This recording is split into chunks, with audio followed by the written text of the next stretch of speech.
Meanwhile, the fallout continues from CAF's sudden and controversial decision earlier this week. CAF President Patrice Motsepe has been defending the credibility of the judgment and the independence of those who made it. We've identified judges and lawyers from every region, from every zone, from the 54 countries in Africa, to make sure that these are people who have integrity and have a track record, and partly the independence is reflected by the decisions that were taken by the two bodies. The CAF disciplinary board took one decision. The CAF appeals board took a totally different position, and I'm told that that Senegal is going to appeal.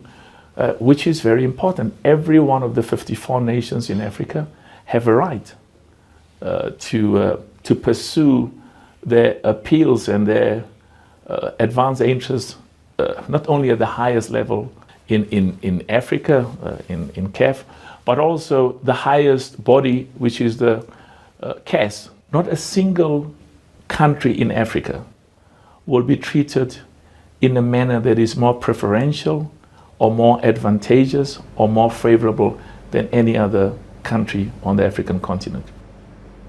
Right, let's talk more about the decision to strip Senegal of the 2025 Africa Cup of Nations title and instead award it to the host nation Morocco. Here with me in studio is Sarah Ochoada, who is a FIFA Football Tribunal judge who also serves as the vice chair of the FIFA Player Status Chamber. Sarah, thank you for joining us. What a week it's been. The dust has now settled on that decision since the announcement, but what legal process, looking ahead, now follows this decision by CAF on that AFCON final? I know we've all been fixated on the decision by CAF, and we're waiting desperately for the decision from CAS, but in between those two there's an invisible corridor.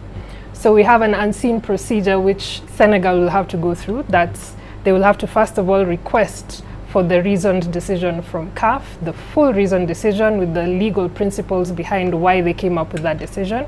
Secondly, they'll have to file within the applicable time to the Court of Arbitration for Sport, which is the supreme court, we could say, of sport in the world.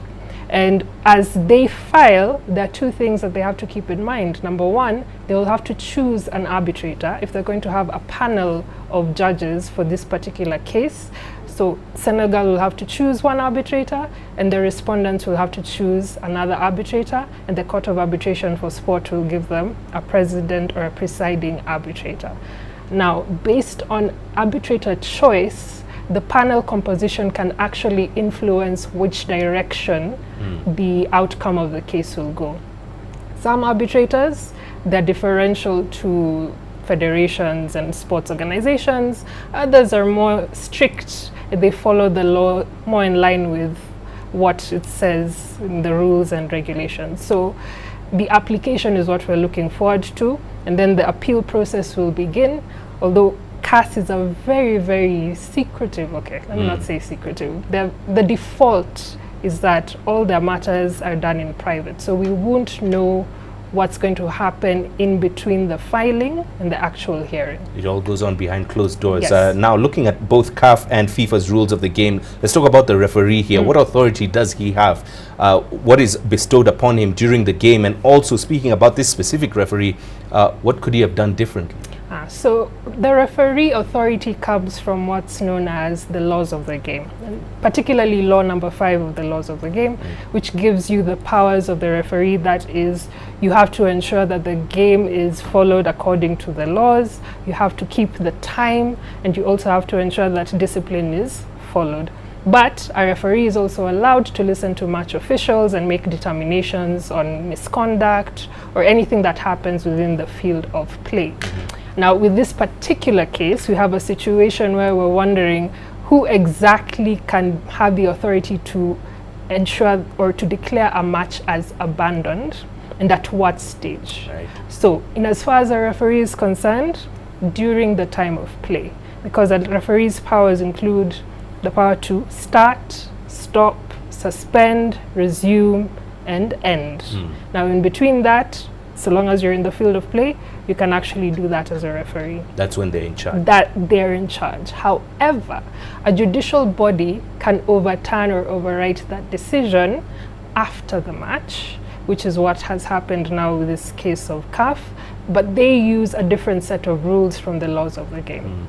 Primarily, they'll be looking at the laws concerning disciplinary conduct or misconduct, and one of the things they'll have to determine in this particular case is whether a walk-off was an abandonment or was it a interruption of a match.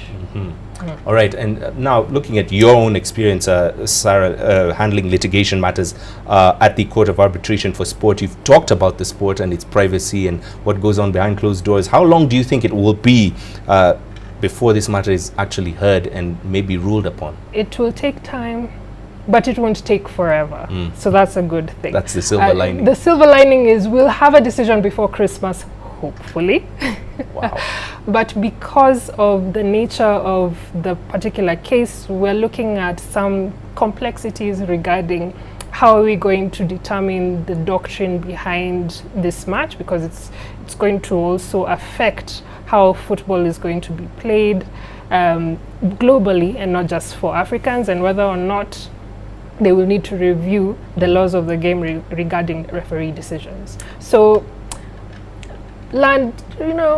maybe by Christmas we'll have a decision. Okay, we should sit and wait for that Yes. one then. Finally, let's talk about the optics here, Sarah. Obviously, this could have been handled differently. There's all matter of opinions here. What exactly has this done for African football in terms of optics going forward?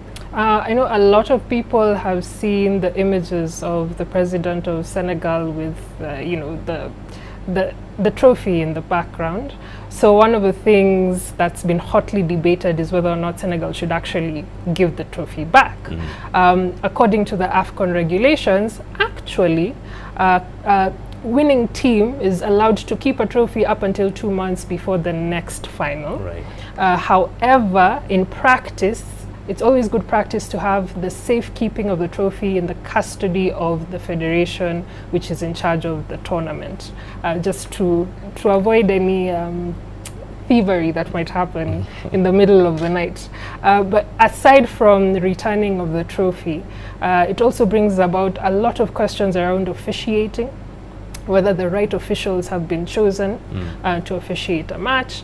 It also goes towards questioning the credibility of the outcome of a match. Does this open the door for other federations or other clubs to question whether or not there's consistency in how regulations are applied across the board? And also how CAF itself chooses its judicial officers. Okay. Lots of questions. Lots of questions. Yes. Hopefully, lots of answers on the horizon. Sarah, thank you as always for joining us on the program. FIFA Football Tribunal Judge and Vice Chair of the FIFA Players Status Chamber, Sarah Ochoada, thank you very much for your time. We have Tony calling in from Lagos. Tony. Yeah, hello, good evening. Yeah, good evening to you. Good evening, sir. I'm really enjoying your analysis Thank as you. far as the CAF controversy is concerned. But there is something the whole said.